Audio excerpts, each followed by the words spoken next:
യാക്കൂസ ജപ്പാനിലെ ഏറ്റവും ഭയപ്പെടുന്നതും ശക്തവുമായ കുറ്റകൃത്യ സംഘമാണ്. 1600കളിൽ ഉത്ഭവിച്ച യാക്കൂസ കുറ്റകൃത്യങ്ങളുടെയും അന്തസ്സിന്റെയും രഹസ്യത്തിന്റെയും ഒരു സാമ്രാജ്യം കെട്ടിപ്പടുത്തിട്ടുണ്ട്. എന്നാൽ അവർ ആരാണ്, അവർ എങ്ങനെയാണ് പ്രവർത്തിക്കുന്നത്?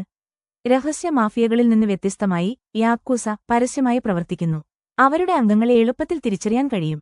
ശരീരം മുഴുവൻ പച്ചകുത്തിയ ടാറ്റൂകളിൽ പൊതിഞ്ഞിരിക്കുന്ന, പലപ്പോഴും പരമ്പരാഗത കൈകൊണ്ട് കുത്തുന്ന വിത്തുകൾ ഉപയോഗിച്ചാണ് ഇത് സൃഷ്ടിക്കുന്നത്.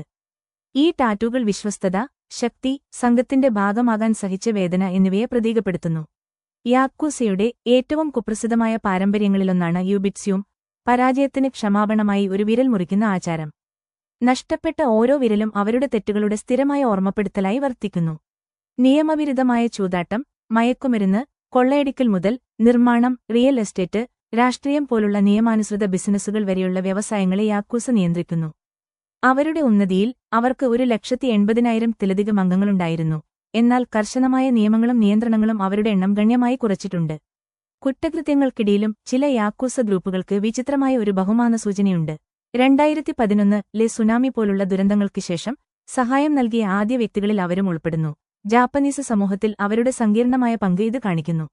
ഇന്ന് യാക്കൂസയുടെ ശക്തി മങ്ങുകയാണ്, പക്ഷേ അവ നിഴലുകളിൽ പതിയിരിക്കുന്ന ഒരു ശക്തിയായി തുടരുന്നു. അവ പൂർണ്ണമായും അപ്രത്യക്ഷമാകുമോ, അതോ കൂടുതൽ അപകടകരമായ ഒന്നായി പരിണമിക്കുമോ?